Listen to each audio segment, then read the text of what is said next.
বনলতা, এই বাড়িতে তোমার আর এক মুহূর্ত থাকার অধিকার নেই। আজই তোমাকে এই বাড়ি ছেড়ে যেতে হবে।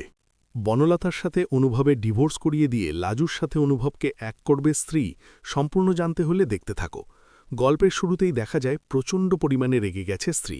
তখন বলে, বনলতা, আমি ভাবতেও পর্যন্ত কখনো পারিনি যে তুমি এসবের পিছনে রয়েছ। কতটা খারাপ মস্তিষ্কের মানুষ সেটা তুমি প্রমাণ করে দিয়েছ। তখনই বনলতা বলে, বিশ্বাস করো আন্টি, আমি ভুল করেছি, কিন্তু আমি এখন শুধুমাত্র অনুভবকেই ভালোবাসি। অনুভব ছাড়া আমার জীবনে অন্য কোনো পুরুষ নেই। কিন্তু তখনই স্ত্রী বলেন, চুপ করো, আমি আর তোমার মুখে এই সমস্ত কথা শুনতে চাই না। অনেক অন্যায় করেছ তুমি।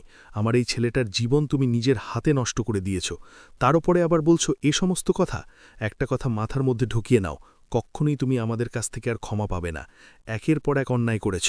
বিয়ের পরে তুমি পালিয়ে গেছ, তুমি আমার ছেলের সাথে এই বাড়িতে আসোনি। তারপরে কিছুদিন পর তোমার যা মনে হয়েছে তারপরে তুমি সেটাই করেছ।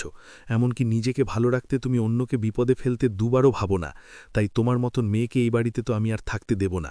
অনুভবকে বলে, তোর জীবনটা আমি নষ্ট করে দিয়েছি রে বাবা। তোর জীবনটা কি করে সাজিয়ে দিতে হয় সেটা আমি খুব ভালো মতন জানি। এবারে আমি সেটাই করব যেটা তোর জন্য ভালো হবে। তখনই অনুভব বলে, তুমি কি করবে মা? আমার জীবনটা অলরেডি নষ্ট হয়ে গেছে।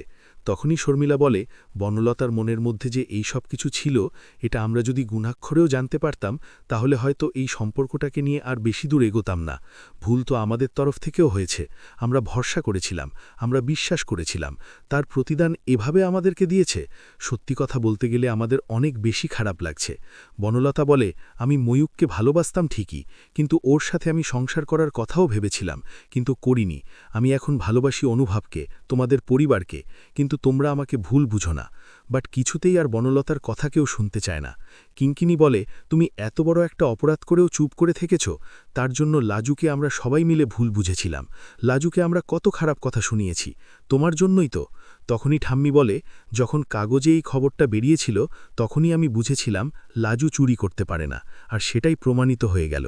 ঠিক তখনই অনুভবের বাবা বলে, তার মানে লাজু তুমি ময়ূকেই অ্যারেস্ট করিয়েছ, তাই তো? তখন লাজু স্বীকার করে যে সেই ব্ল্যাকমেলারটা আর কেউ না, সেটা হলো এই যে ময়ূক, বনলতা দিদির প্রাক্তন প্রেমিক। আর ঠিক সেই মুহূর্তেই ঠাম্মি বলে, লাজু, দেখলি তো, সত্যিটা কখনোই চাপা থাকে না। সত্যিটা ঠিক একদিন না একদিন সামনে চলে আসে, আর সেটাই হয়েছে। বনলতা তোকে যতই কথা শোনাক না কেন, তোকে যতই অপমান করুক না কেন, শেষে কিন্তু ওর সত্যিটা সবার সামনে বেরিয়ে এসেছে। এর মধ্যেই স্ত্রী বলে, বনলতা, আমরা তোমাকে আর এই বাড়িতে রাখব না। তোমার মাকে এক্ষুনি ফোন করে সবটা জানিয়ে দেব, তোমাকে যেন তারা নিয়ে যায়। তারপর যত রকমের অফিসিয়াল কাজগুলো আছে আমরা একে একে সবটাই করে দেব, কিন্তু তোমার মতন মেয়েকে বাড়িতে আর রাখা যাবে না। এরপরে ময়ূক ছাড়া পাবে, তারপর তোমার সাথে আবারও যোগাযোগ করার চেষ্টা করবে। আমরা কেন এ সমস্ত কিছু সহ্য করব? আমরা এই সমস্ত কিছু সহ্য করব না। তার জন্য যা যা করতে হয় সবটাই আমরা করব। এরপরেই বনলতার মাকে ফোন করে স্ত্রী, আর বলে, আপনারা এক্ষুনি আমাদের বাড়িতে চলে আসুন। বনলতার মা সুনিতা বলে, কেন, কিছু হয়েছে কি? আমার মেয়ে ঠিক আছে তো? তখনই বলে, হ্যাঁ, মেয়ে তো ঠিক আছে, কিন্তু আপনারা আসুন, আপনাদেরকে আমি কয়েকটা কথা বলতে চাই। ঠিক সেই মুহূর্তেই সবাই মিলে তাড়াহুড়ো করে চলে আসে, বিশেষ করে বনলতার মা আর বাবা। তখনই স্ত্রী বলে, আপনারা যে আমাদের সাথে এত বড় বিশ্বাসঘাতকতা করবেন এ আমরা কল্পনাও করতে পারিনি। এত খারাপ কিছু আমাদের সাথে কেন করলেন বলুন? আপনার মেয়ে তো অন্য একজনকে ভালোবাসত, তাহলে তার সাথেই যদি বিয়েটা দিয়ে দিতেন আমার ছেলেটার জীবনটা এভাবে নষ্ট হতো না। কিন্তু আপনারা সেটা না করে আমার ছেলের জীবনটা নষ্ট করেছেন। তখনই বনলতার বাবা বলে, দেখুন, আমরা চেয়েছিলাম আমাদের মেয়ে ভালো থাকুক, সন্তান ভালো থাকুক, সেটা তো সব বাবা মাই চায়। তা আমরাও সেটাই চেয়েছিলাম, কিন্তু এরকমটা যে হবে কখনোই ভাবিনি। শর্মিলা বলে, ভাবেননি নাকি সবকিছুই ভেবেচিন্তেই কাজটা করেছেন? যখন আমরা জিজ্ঞেস করেছিলাম তখনও আপনারা কিছু বলেননি। এর মাঝখানে বনলতার মা বুঝতে পারে নিজের জীবনটা নিজেই নষ্ট করল বনলতা। ময়ূকের সাথে সম্পর্ক না রাখলে এই সব আজকে কিছুই হতো না। ঠাম্মি বলে, আজকে বনলতা যে কাজটা করেছে সেটা কি ঠিক করেছে বলুন তো? এই যেগুলো আমরা গয়নাগাঠি দিয়েছিলাম সেগুলো তো বিক্রি করেইছে, তার উপরে আবার আমার গয়নাগুলো নিয়ে বিক্রি করে দিয়েছে। কত বড় খারাপ কাজ করেছে সেটা অন্তত একবার ভাবুন। বনলতার মা বলে, সবই বুঝতে পারছি, আপনাদের জায়গায় আমরা থাকলেও হয়তো একই রকমের রাগ আমাদেরই হতো, কিন্তু একটাবার যদি মেয়েটাকে সুযোগ দিতেন তাহলে হয়তো মেয়েটা নিজের সমস্ত অন্যায়গুলোকে একেবারে ঠিক করে নিত।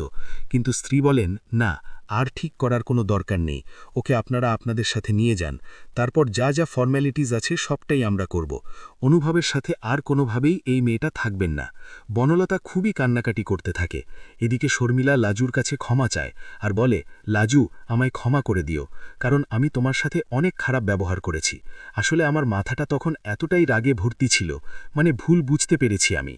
তখনই জেঠুমনিও বলে, সত্যিরে লাজু, আমি একটা কথা আজকে সবাইকে বলে দিচ্ছি, লাজুর যতদিন না পড়াশোনা কমপ্লিট হচ্ছে ও এখানে থেকেই পড়াশোনা চালিয়ে যাবে, কারুর কোনো আপত্তি আমি একদমই শুনব না। কিন্তু স্ত্রী ভাবছিল লাজুকে এখানে থাকতে দেবে, কিন্তু যতদিন না সে হোস্টেল পাচ্ছে ততদিন পর্যন্ত। হোস্টেল পেলে লাজু যেন এখান থেকে চলে যায়, কিন্তু অনুভব জানে লাজুকে সে কতটা ভালোবাসে। তো যেহেতু লাজুকে সে ভালোবাসে, সেহেতু লাজুকে সে কোনোভাবেই ছাড়তে পারবে না। এরপর বনলতা খুবই কান্নাকাটি করতে থাকে, কিন্তু তবুও স্ত্রীর মন গলে না।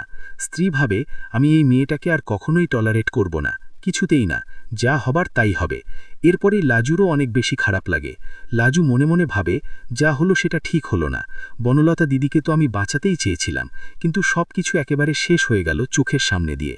এর মাঝখানেই অনুভব ভাবে লাজু চলে যাচ্ছিল, তাই বাধ্য হয়ে আমাকে বনলতার কুকীর্তি সবার সামনে বলতে হয়েছে। যদি আমি এটা না বলতাম তাহলে তো লাজু চলে যেত, আর লাজুর চলে যাওয়াটা যে আমি কোনোভাবেই মেনে নিতে পারতাম না।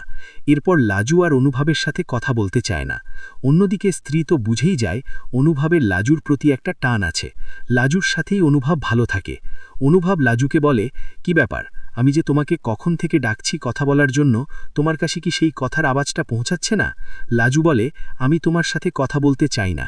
তুমি আমাকে কথা দিয়েছিলে এই সবার সামনে এই কুকীর্তিটা সামনে আসবে না, কিন্তু তুমি সেই কথা রাখতে পারোনি। তখন অনুভব বলে, কি করতাম আমি? তোমাকে চলে যেতে দিতাম?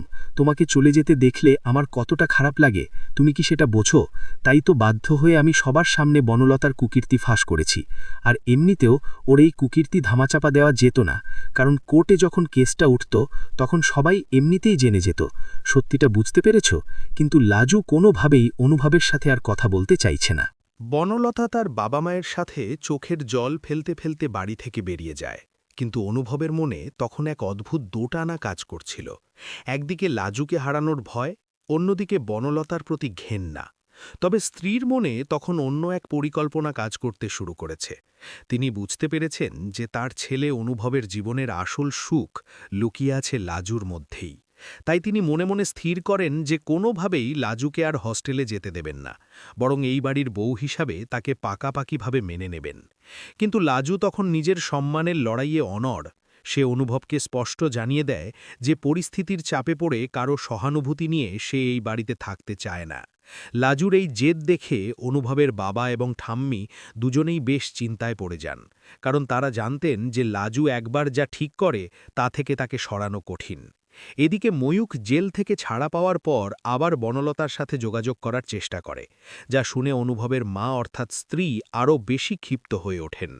তিনি আইনি পরামর্শ নিতে শুরু করেন, যাতে খুব দ্রুত অনুভবের সাথে বনলতার বিবাহবিচ্ছেদ সম্পন্ন করা যায়। অনুভব এই সময়টাতে নিজেকে খুব একা অনুভব করছিল। সে বারবার লাজুর কাছে ক্ষমা চাইছিল, কিন্তু লাজু তার নিজের পড়াশোনা আর কেরিয়ার নিয়ে ব্যস্ত হয়ে পড়ে। সে চায় না আর কোনো আবেগের জালে জড়িয়ে নিজের ভবিষ্যৎ নষ্ট করতে।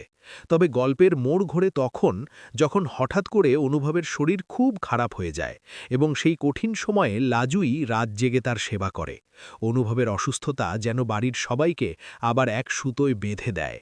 স্ত্রী তখন লাজুর হাত ধরে কেঁদে ফেলেন এবং নিজের আগের সমস্ত ব্যবহারের জন্য ক্ষমা চান। তিনি লাজুকে বলেন যে এই বাড়ি আর অনুভবের দায়িত্ব এখন থেকে তোমার। লাজু তখন বুঝতে পারে যে ভালোবাসা আর কর্তব্যের টানে তাকে এই বাড়িতেই থেকে যেতে হবে। অন্যদিকে ময়ূখ জেল থেকে ছাড়া পাওয়ার পর আবার বনলতার সাথে যোগাযোগ করার চেষ্টা করে, যা শুনে অনুভবের মা অর্থাৎ স্ত্রী আরও বেশি ক্ষিপ্ত হয়ে ওঠেন। তিনি আইনি পরামর্শ নিতে শুরু করেন, যাতে খুব দ্রুত অনুভবের সাথে বনলতার বিবাহবিচ্ছেদ সম্পন্ন করা যায়। অনুভব এই সময়টাতে নিজেকে খুব একা অনুভব করছিল। সে বারবার লাজুর কাছে ক্ষমা চাইছিল, কিন্তু লাজু তার নিজের পড়াশোনা আর কেরিয়ার নিয়ে ব্যস্ত হয়ে পড়ে। সে চায় না আর কোনো আবেগের জালে জড়িয়ে নিজের ভবিষ্যৎ নষ্ট করতে। তবে গল্পের মোড় ঘোরে তখন, যখন হঠাৎ করে অনুভবের শরীর খুব খারাপ হয়ে যায় এবং সেই কঠিন সময়ে লাজুই রাত জেগে তার সেবা করে। অনুভবের অসুস্থতা যেন বাড়ির সবাইকে আবার এক সুতোয় বেঁধে দেয়। স্ত্রী তখন লাজুর হাত ধরে কেঁদে ফেলেন এবং নিজের আগের সমস্ত ব্যবহারের জন্য ক্ষমা চান। তিনি লাজুকে বলেন যে এই বাড়ি আর অনুভবের দায়িত্ব এখন থেকে তোমার। লাজু তখন বুঝতে পারে যে ভালোবাসা আর কর্তব্যের টানে তাকে এই বাড়িতেই থেকে যেতে হবে। অন্যদিকে ময়ূখ নিজের ভুল বুঝতে পেরে পাকাপাকিভাবে শহর ছেড়ে দূরে কোথাও চলে যাওয়ার সিদ্ধান্ত নেয়। অনুভবের ডিভোর্স পেপার সই হওয়ার পর এক শুভ লগ্নে স্ত্রী নিজে দাঁড়িয়ে থেকে অনুভব আর লাজুর 4 হাত এক করে দেন। তবে লাজু শর্ত দেয় যে বিয়ের পরেও সে তার পড়াশোনা থামাবে না এবং একজন সফল মানুষ হয়ে নিজের পরিচয় গড়বে।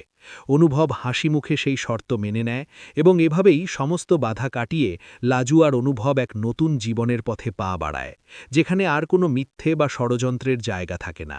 বাড়ির সবাই লাজুকে নতুন করে বরণ করে নেয় এবং এক সময়ের অবহেলিত মেয়েটি হয়ে ওঠে সেই পরিবারের নয়নমণি। আপনার কি মনে হয়, বনলতাকে বাড়ি থেকে বের করে দিয়ে অনুভবের মা কি ঠিক কাজ করেছেন? কমেন্ট করে জানান।